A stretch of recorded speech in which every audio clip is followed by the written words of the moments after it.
Olha, eu vou até perguntar para o doutor para saber se a pronúncia é essa mesmo, né? Doutor, boa tarde, bem-vindo aqui no Balanço Geral, porque, olha, realmente é algo que muita gente... Você já ouviu falar naquela doença pulmonar obstrutiva crônica, que é a terceira causa de morte no mundo?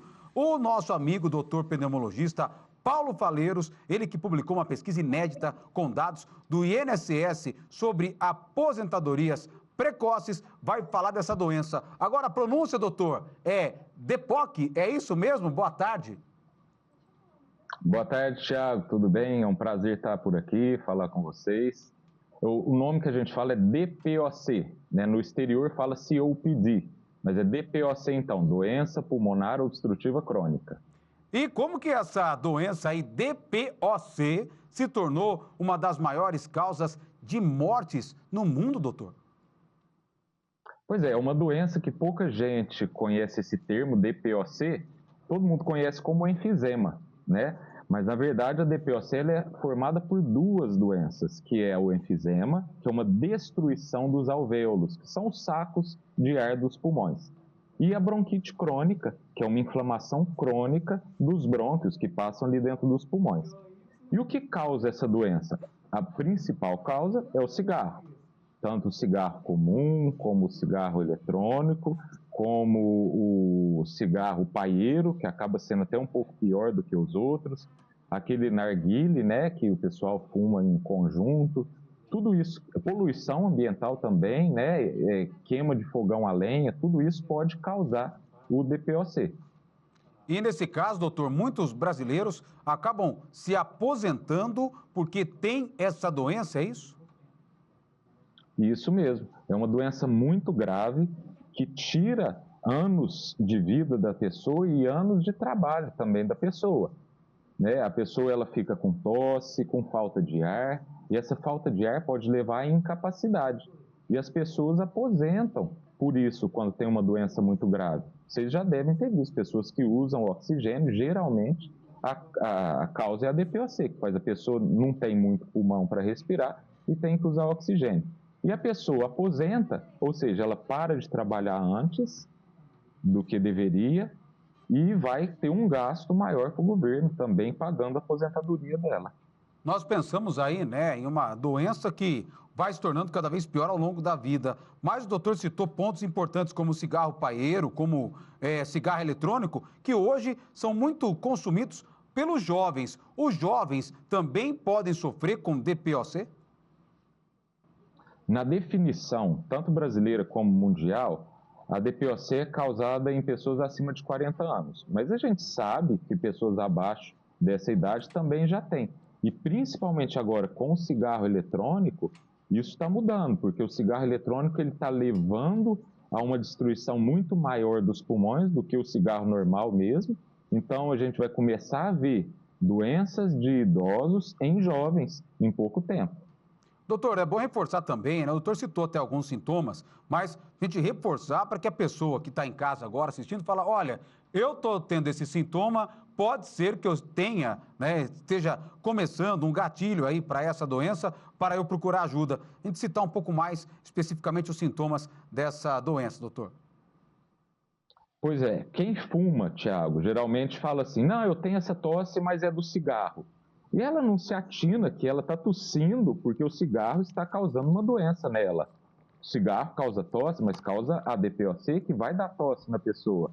E a pessoa tem uma falta de ar, ela vai deixar de fazer alguma atividade física, ela vai deixar de caminhar, de correr, não porque ela quer, mas porque o organismo dela fala para ela assim, não, fica mais quietinho que você vai sentir alguma coisa.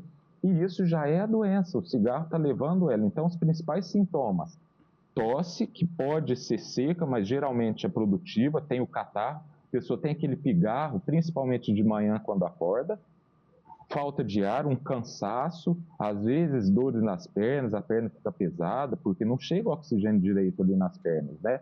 Pode ter um aperto no peito e até mesmo chieira no peito. E nesse caso tem tratamento, doutor? Tem cura? A pessoa que é diagnosticada com DPOC, ela pode procurar um médico e tentar reverter esse quadro ou pode ser tarde demais? A DPOC, infelizmente, ela é irreversível. Só que a gente consegue estabilizar a doença. Claro que a primeira medida é a pessoa parar de fumar, né? Isso é fundamental. E aí tem as famosas bombinhas, né, os dispositivos inalatórios, que existem já faz muito tempo, que servem para broncodilatar, né, fazer uma dilatação dos brônquios. Tem alguns pacientes que precisam desinflamar também os pulmões através de corticoide inalatório. Tudo isso é bombinha. E depois de 20 anos, Tiago, sem tratamento, sem novo tratamento para DPOC, está surgindo agora, e hoje, inclusive, vai ser o lançamento de uma medicação chamada Dupilumab, para um grupo de pacientes que tem DPOC. É quem tem DPOC com uma célulazinha aumentada no sangue. Esses pacientes vão se beneficiar bastante dessa medicação, se tiver bastante grave a doença. Mas essa doença tem a gravidade dela. A gente pode classificar ela em leve, moderada, grave e muito grave. Então, cada paciente a gente vai manejar de alguma forma. Cada paciente é único, né, Tiago? A gente tem que identificar quais são as exigências de tratamento daquele perfil de cada paciente que está na nossa frente. Doutor Paulo, essa doença está ligada diretamente ao cigarro? Só quem fuma pode desencadear uma DPOC ou não necessariamente? Não necessariamente, porque quem usa fogão a lenha pode ter, quem é exposto a muita poluição, produtos químicos também pode ter. Hoje mesmo eu vi aqui no Congresso, eu estou em Florianópolis, né?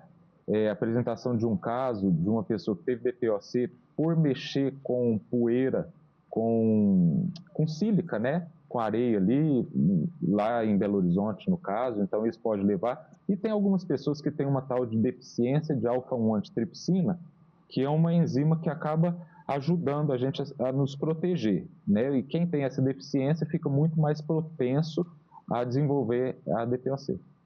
Doutor, eu vi esses dias, nós mostramos aqui na reportagem, no Balanço Geral, né, uma pesquisadora que eles têm um trabalho realizado com uma espécie de um filtro, né, que eles pegam esse ar que passa pelo filtro e o filtro estava todo sujo, todo escurinho, né? E ela falou que como se fosse esse ar, né, que a gente inala todo dia também, essas queimadas, essa poluição, isso tudo. Tem alguma dica, alguma alternativa que o doutor dá para a gente conseguir fugir um pouco, né, de tanta poluição? Claro, parar de fumar é o essencial que o doutor citou aqui já, mas alguma orientação que o doutor dá para quem está em casa e para a gente mesmo no dia a dia, para tentar amenizar todo esse efeito de tanta queimada, tanta poluição, tempo tão seco, porque é uma imagem assustadora imaginar que todo aquele preto, aquele escuro que estava no filtro, está nos nossos pulmões, está entrando pelas nossas vias aéreas.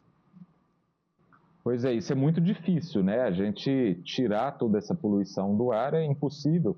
Mas o que a gente pode fazer? Não sair ao ar livre, principalmente quando tiver muito calor, para evitar inalar isso tudo. E como é que faz para evitar que essa fumaça toda entre dentro da nossa casa, né? Aí o ideal é você fechar porta, janela e tampar as frestas. Então, se tiver muito poluído o ambiente, tem que fazer isso. Tampe as frestas das portas, das janelas, para evitar que essa fumaça toda, essa poluição toda, entre dentro de casa e a gente não respira isso aí. Agora, se você sair de casa, não tem jeito, vai respirar, né? Máscara é indicado, doutor? A máscara pode ajudar também. Quando sai de casa, pode, principalmente aquela N95, né? Ela vai impedir mais a entrada dessas impurezas nos pulmões. A máscara normal ali não costuma ajudar tanto, não. Doutor, só para encerrar então, agradecendo mais uma vez a sua participação ao vivo, o doutor que fala um pouco mais sobre essa pesquisa, uma pesquisa que o doutor realizou, está apresentando ela nesse momento, é isso, doutor? Isso, eu apresentei ela 8 horas da manhã de hoje, foi uma ótima apresentação, o pessoal gostou demais, são dados inéditos no mundo inteiro, não existe. E nós pegamos os pacientes, então, com aposentadoria precoce pelo INSS nos últimos 10 anos, e o resultado foi um gasto acima de 550 milhões de reais só de aposentadoria precoce, fora os outros afastamentos. E com com perda de produtividade de 25 mil anos nesses 10 anos, juntando todo o tempo dessas pessoas que ficaram aposentadas precocemente. Então, nós vemos que esses dados nos chamam a atenção para investigar melhor essa doença, divulgar melhor essa doença, porque ela tem tratamento, ela tem um diagnóstico, tem que fazer o diagnóstico mais precoce e, claro, mostrar para o governo que tem que fazer política para prevenção dessa doença, porque se não existisse o cigarro, você imagina, existiriam muito poucos casos dessa doença. É o cigarro que causa isso praticamente. E a prevenção é o melhor remédio, o melhor caminho sempre. Muito obrigado, doutor Paulo Faleiro, sucesso aí, parabéns pela pesquisa e conte sempre com a Record, com o Balanço Geral. Você sabe, doutor, que aqui você tem passagem livre sempre, é só chamar, a gente está à sua disposição. Obrigado, sucesso cada vez mais, doutor. Obrigado, Thiago, um grande abraço, um prazer sempre estar aqui. Está aqui, o prazer é nosso em recebê-lo, doutor Paulo Faleiros, com essa pesquisa sendo apresentada, inclusive hoje, trazendo em primeira mão dados importantes e números que podem dar um start, um alerta no governo para tratar não o problema, mas a causa, né? Prevenir é melhor que remediar, como já diz o ditado popular.